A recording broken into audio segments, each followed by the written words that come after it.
Hello guys, good morning everyone. Welcome again sa channel ni Arabnoy Kitchen. For this morning, I want to show you how to make malunggay tea.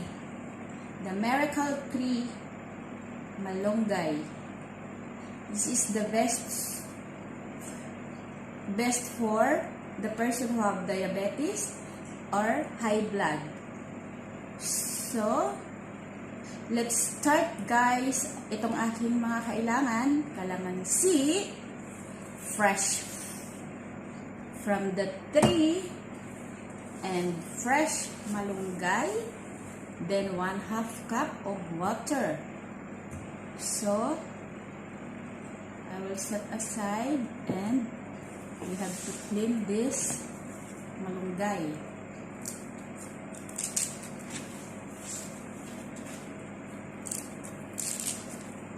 Okay, kahit masama yung mga sanga-sanga ng ating malunggay, no problem. So we have to measure 1 cup of malunggay in 1/2 cup of water.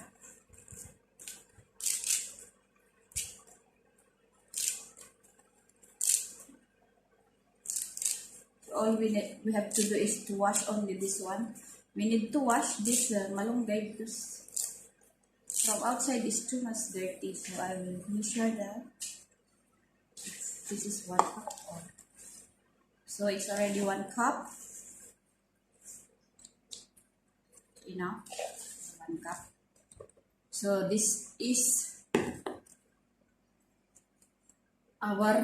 we need for our malunggay tea. The 1/2 cup of malunggay, 1 cup of water, and 4 pieces calamansi, because this calamansi is the best source for vitamin C.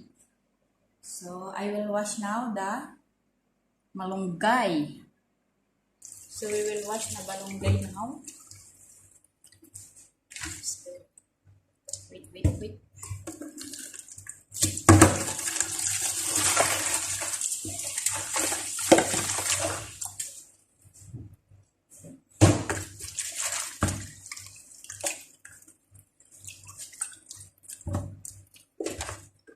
So I will wash only 2 times this malunggay leaves.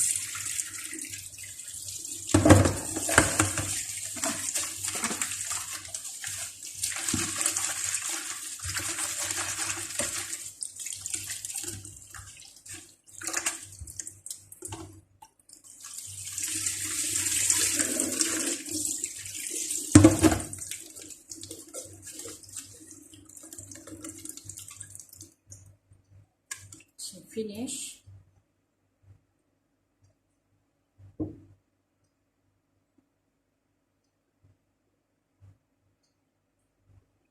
So now I will put here the malunggay in our water.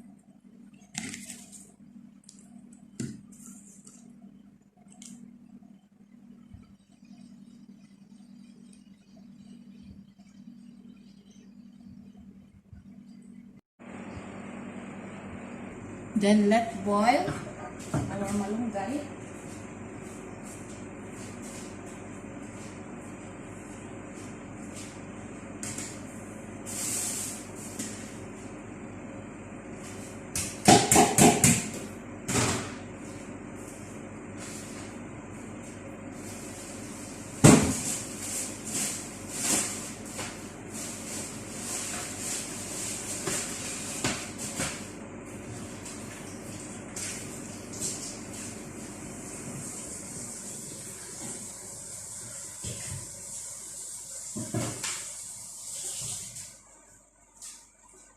So we have to wait to boil. Then we have to start to count from boiling. Let it boil for 5 minutes.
So now it's boiling.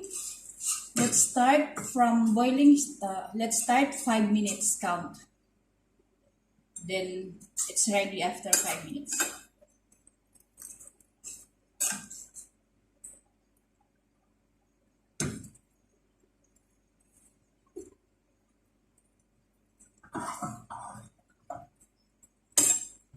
So now is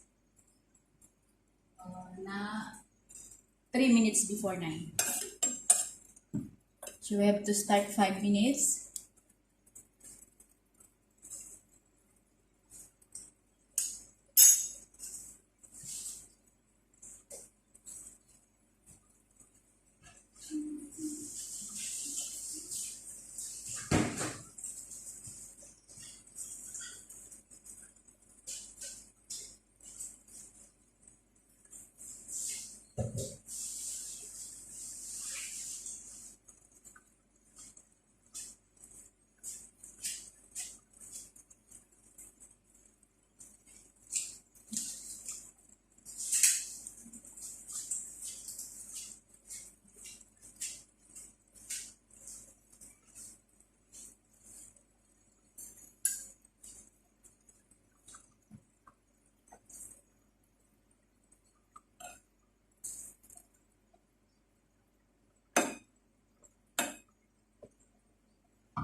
And now our malunggay is ready. So just we have to put here in our cup.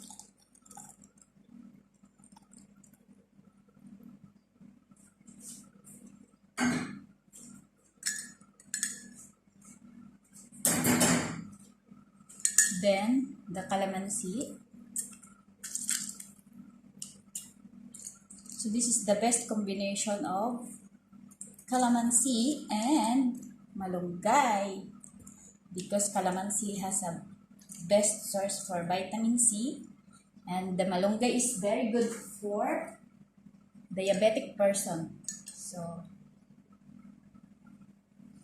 this is my malunggay tea, ready to drink. So ito na guys ang ating malunggay tea.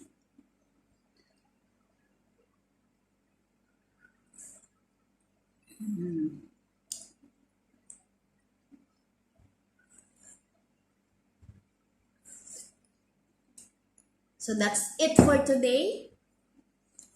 Thank you for watching guys.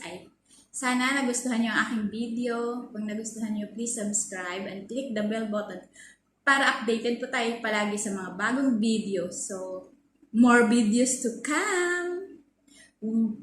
Abangan niyo po ang aking mga videos na kakaiba at mga bagong-bagong mga recipe. Bye! Thank you so much!